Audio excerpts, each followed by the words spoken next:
this would have been a regular, is this a voting rights task force? Yeah. Meeting, Yeah. so Yeah. including me in that. And thanks to Richard and Sharon for hosting. I have written a book, and some of you may be familiar with Code Red, either by name or by sight, or actually have slogged through some of it. Actually, it's not much of a slog. It's one of the first things I want to say about it is that it's designed for digestibility. It's a good read. It's an easy read. It's not a bunch of statistics and factorials and all sorts of forensic complexities and stuff. It tells a story, and I emphasize that all the time. That it really is about communicating what is happening to America and in America broadly. And so the target audience for this book is twofold. It's both people, I call them influentials, whether it's the Secretary of State of a state or a county election official or somebody who's representing a constituency somewhere, or someone who has an audience on one of the media outlets or even a blog. I mean, people who have megaphones and have influence, I want as many of them as possible to at least open themselves to reading this and thinking about what it is that we're talking about. And then, and equally, at least equally important, the public at large, the people of this country at the very least, who are so misled in so many ways by the media, by the mainstream media, even by some of the progressive media, when it comes to how our elections are run and what the dangers are and what the nexus is between how votes are counted in this country and what kind of results we're seeing politically. And I think we'd probably all be of the camp here that says the results we're seeing politically, at the very least, are head-scratching. And we just look at America and say, what happened?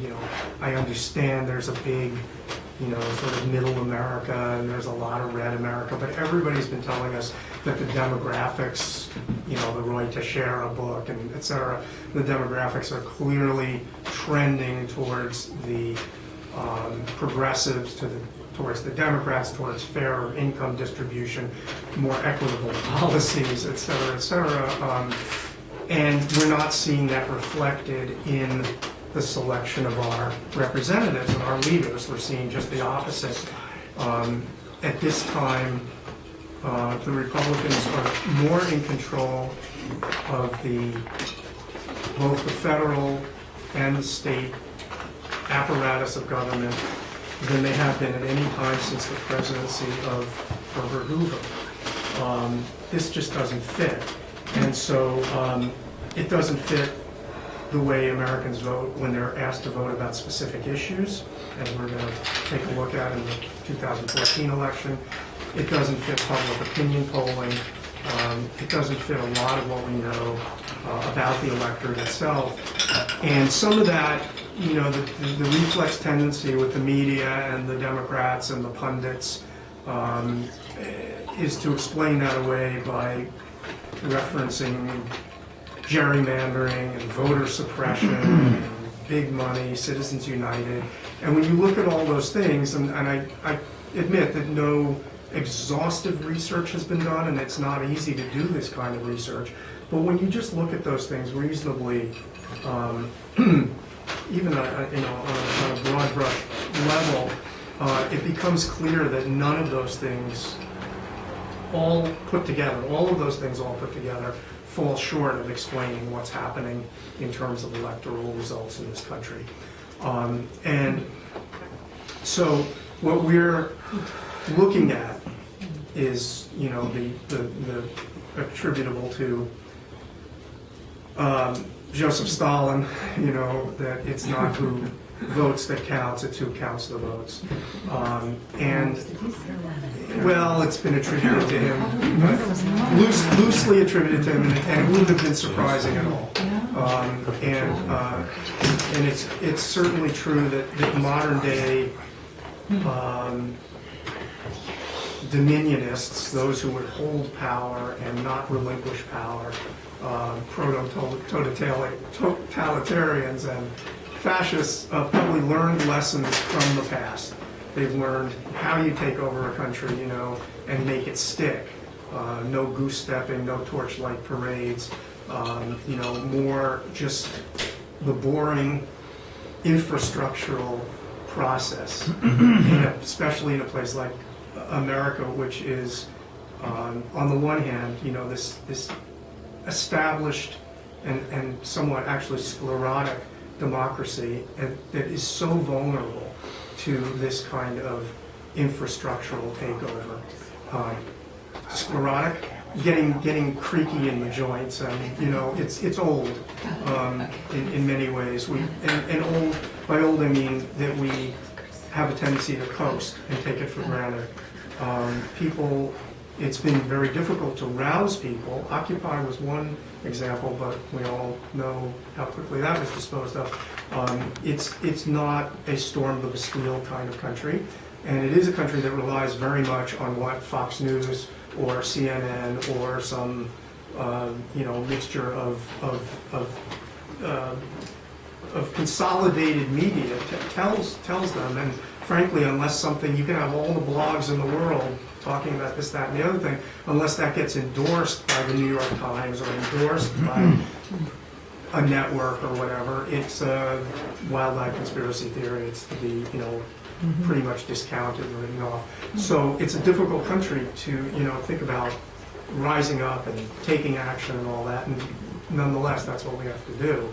And what this book is, so it's aimed at the influentials, but it's also aimed at really all the individuals in America who, if they thought about it, if they were better informed, would be very much disturbed at the way we run our elections, the way we count our votes, and they would recognize that an unobservable vote counting system, apart from all forensic evidence, but just on its face, a system where you count votes in the darkness of cyberspace, where none of the public can look or see it, is inherently unacceptable and illegitimate.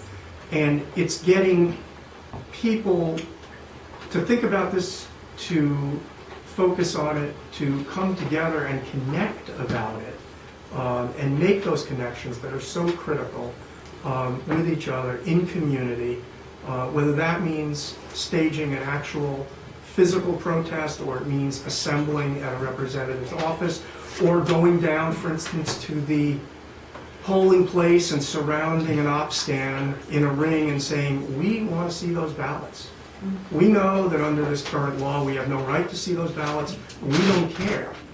Just like the people who threw the tea in the harbor at Boston said, okay, English government and colonialists, you have your rules, but they offend fundamental principles of human rights and human dignity and human representation. So we are taking a step, similarly, to go down and say, those are our ballots. Those are not your ballots, Diebold. Those are not your ballots, Dominion. Those are not your ballots, ES&S, or even the Secretary of California. Those are our ballots. Let's open up that op stand and see what those ballots actually say, as opposed to taking on blind faith what that computer that was programmed by these private corporations, what it tells us those ballots are saying, and what then NBC and CBS and AP and all those tell us the ballots are saying, because it's a system now run by insiders in which we are basically, discouraged is too weak a word for it. We're basically prohibited from having any participants, any significant participatory role, and that includes observing the process of counting the votes. The fundamental case made by Code Red is that that is inherently an unacceptable and really quite insane system, unobservable vote counting. But then it goes on to say, okay, in case that doesn't move you, and you consider that too abstract a proposition, these are the results that have come about from that system. And not only are these results politically head scratchers, but specifically election by election raise red flags about the counting process. And some of you here obviously are very active in that, and understand, what the red shift is, understand what these disparities from exit polls, from pre-election polls, from hand Why counts don't are. you just Yes. quickly review what you mean by redshift? Okay. Because there's, most of us know it, Some of us might don't. not. Okay. Yeah. So redshift was a term that actually I coined back in 2005. Actually, it might have even been earlier than that, but I think it was 2005. To indicate when vote counts come out to the right. Remember, we're in red and blue country, so red is to the right in this regard. Come out to the right of some baseline measure, which often is exit polls, sometimes are pre-election polls, post-election polls, hand counts, one way or another of other than the actual vote count itself, of measuring the public will and the public intent. And when the vote counts come out to the right of that, it's a red shift. When they come out to the left of that, it's a blue shift. We don't have to deal with blue shift very often because it never happens. So we have a very one-sided collection of shift after shift, and to the right, red shifts. And one of the features of the red shift, and again, we've done some additional forensic work on this because people often challenge, well, the exit polls, people could lie to the exit polls, there might be response bias, there might be, nobody really argues that there's statistical error, but people might be responding falsely, they might be refusing to respond in a way that cuts partisan. So people argue about that. So what we do is we look at, and we've done this for several elections, we take a little bit of a different lens on things, and we look at competitive elections and non-competitive elections as our comparative. And with the theory being that competitive elections are logical targets for rigging. When an election's within 5% or 10%, the algorithm for rigging is not steal every election or steal every vote, obviously. It's maximize your winnings and minimize your losses within the bounds of acceptable risk. And risk is a very, very important component of that equation. So when you have an election that's predicted to be won by a margin of 40%, the risk for reversing the outcome of that election would be very, very high. Somebody would say, what the heck is going on? Not that it hasn't happened. It's happened a couple of times. It happened in Ohio on a proposition to change the election procedures, but it's very, very rare. There was also, what was his name, Calvin Green? Alvin Green. Calvin Green from South Carolina? Yeah. Yeah, and the Alvin Green stands out as one of those, oh my God, if there was ever an election begging for investigation. Right. The benign explanation given for Alvin Green was that it was an open primary and a lot of Republicans came out to vote for him because they were instructed not to vote for the leading candidate, Judge Rawl, who was actually posing a significant challenge to Jim DeMint. If he had been nominated on the Democratic ticket, he had already closed, and this was still primary season, he had already closed to within about 7% of a huge Tea Party stalwart, who incidentally then retired from the Senate and went on to head the Heritage Foundation, a very strange sequence of events. Alvin Green was a cipher. He was a black man who had no political history. He had no campaign headquarters. He had no website. He made no campaign appearances, and he was facing investigation and potential ultimate, I believe, indictment for pornography-related felonies. And he ran in South Carolina where they count their votes on paperless DREs, basically no trail whatsoever. And he ran in this primary against a state judge who had a fairly high popularity, was threatening the stalwart, big-time Republican, to whom a lot was owed. A great deal was owed to Jim DeMint politically. And Alvin Green wound up getting statewide now we're talking about, we're not talking about a dog catcher of, some little village someplace. Statewide in South Carolina, he wound up getting 59% of the vote. Incredible. And he beat Rawl by, I think it was 59 to 34, something like that.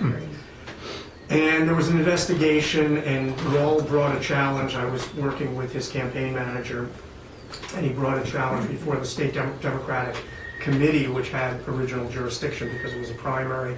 And they heard everything. It was basically ex parte. Green never showed up.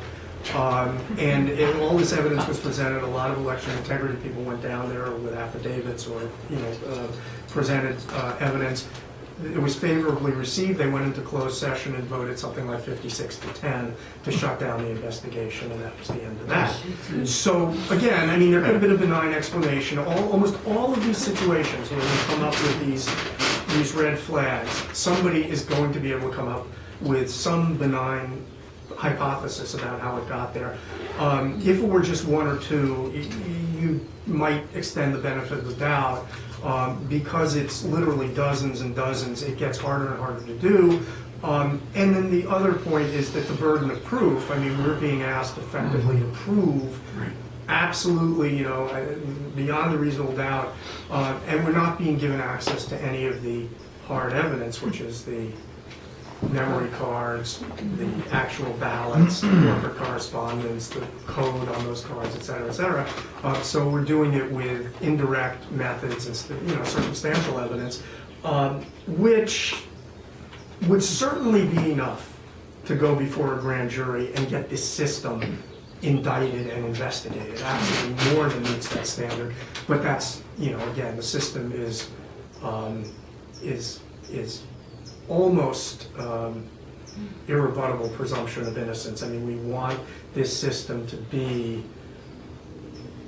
the beacon of democracy, as a collective public, and as a media that seems to organize the thinking of the collective public, very much does not want to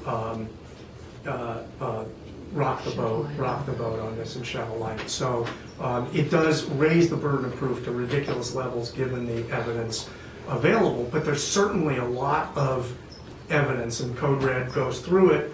Alvin Green was one example. There was also an election in Massachusetts for Senate, the Scott Brown, Martha Coakley election that I alluded to at some length this afternoon, and I'll probably come back to it.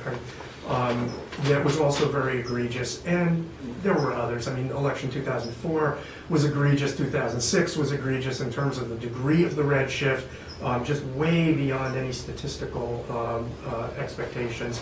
And then 2010 was a huge watershed election in terms of taking over infrastructural control at the specific time where that control would pay enormous dividends through the control of the electoral process itself, specifically redistricting and rewriting of campaign finances and passing of restrictive voter registration and ID laws, all of which were up for grabs if you could win legislative control of states, key states. Again, California in effect doesn't matter as far as national politics goes.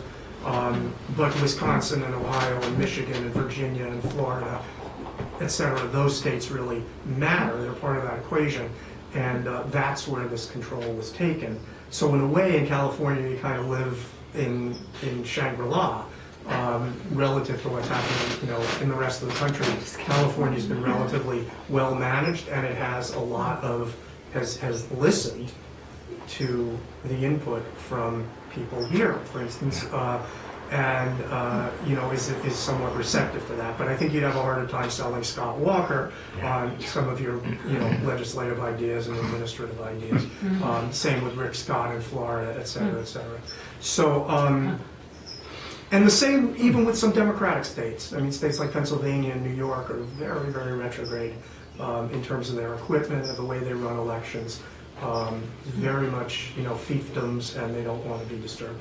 So the forensic evidence goes on and on and on, and right up through election 2014. Who had a kind of raised eyebrow, a hairy eyeball about 2014. Who didn't have the hairy eyeball about 2014 when you saw those results? Well, the story of 2014, I think, it's one of those, it's in plain view, and the emperor is not wearing any clothes, but, we're so used to it, I guess.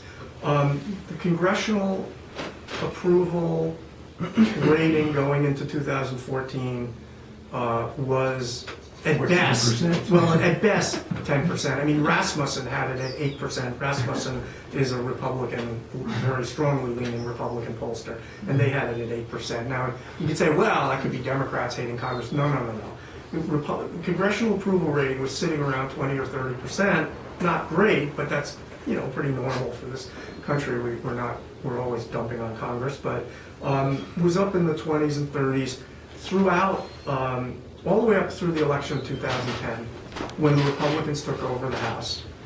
And once they took over the House and started behaving like Tea Party Republicans who had just taken over the House, the congressional approval plummeted.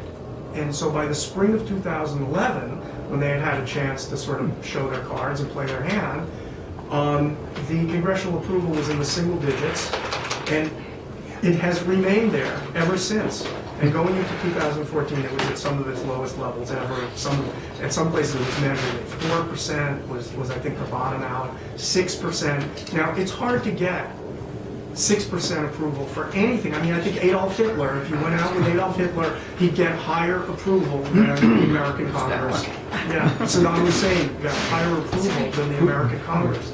So, I mean, this is abysmal. This is horrific approval ratings. And for the first time in 2014, when asked the question, does your own representative deserve re-election, a plurality of people said no, and we had never seen that before. We had only seen a phenomenon where people kind of dumped on Congress, but they loved their own representative. Not now. It was absolutely correct. Our own representative is betraying us, and we don't want to see him or her reelected, et cetera, et cetera. And there were other measures. Has Congress passed any legislation in the past year that is useful to the American public? And it got like 12%. This was 2014, going into this last election. Going into it, Going not into the after. last. Well, it was also after, but it was Going into nothing it. changed. No, but going into it. Yeah, going into Okay, it. excuse So me, thank you. based on that, you would expect a major upheaval in representation. I mean, gerrymandering notwithstanding, and the supposed big money notwithstanding. Incidentally, big money is a complete canard here.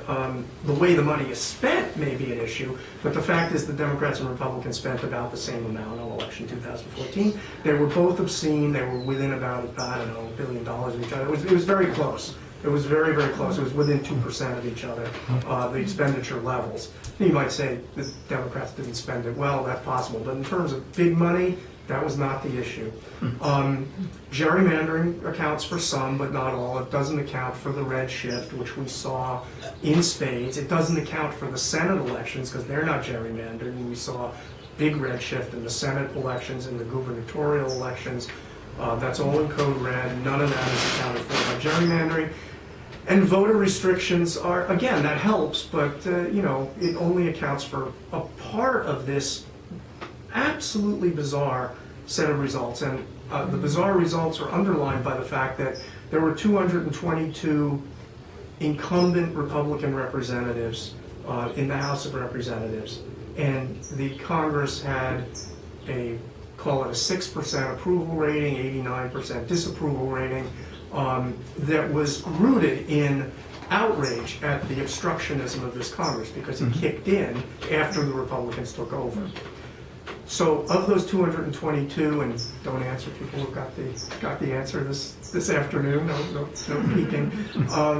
Of those 222 Republican incumbents, how many would you estimate would lose their seats in a situation where Congress was going in with a 6% approval rating and a plurality of people were saying my own representative doesn't deserve re-election? Voters were angry, voters were really had enough, and there were big changes afoot. And of those 222, how many lost their seats? Throw the bums out. Oh. None. Well, I mean, that would be statistically shocking. Two out of 222 lost their seats. This is extremely rare. Even in good years, when the approval rating was high, more incumbents lost their seats. So we had a situation right off the bat that was just, where is this coming from? How does this happen? And then, just to put the cherry on it, we looked at all the ballot props and referenda and initiatives, voter initiatives, and they were for things like medical marijuana, raising the minimum wage, environmental protection, public health, all these basically progressive and liberal propositions.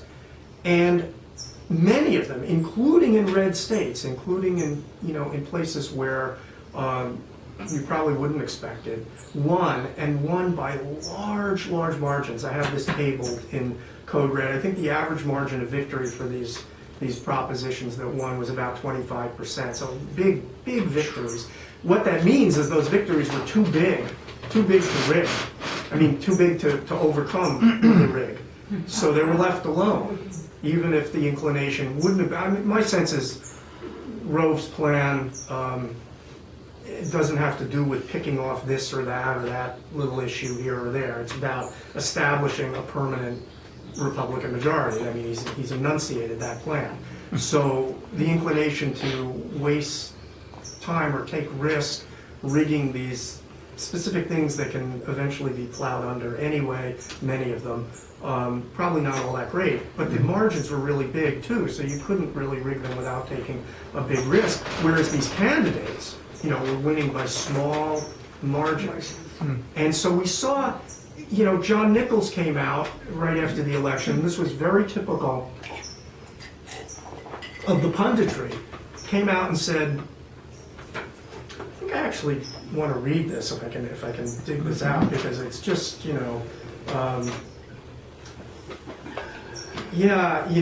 says voters who came to the polls on November 4th, 2014, were sufficiently progressive and populist to support minimum wage hikes, paid sick leave, crackdowns on corporate abuses of the environment, expansion of healthcare, and radical reform of a money-drenched campaign finance system.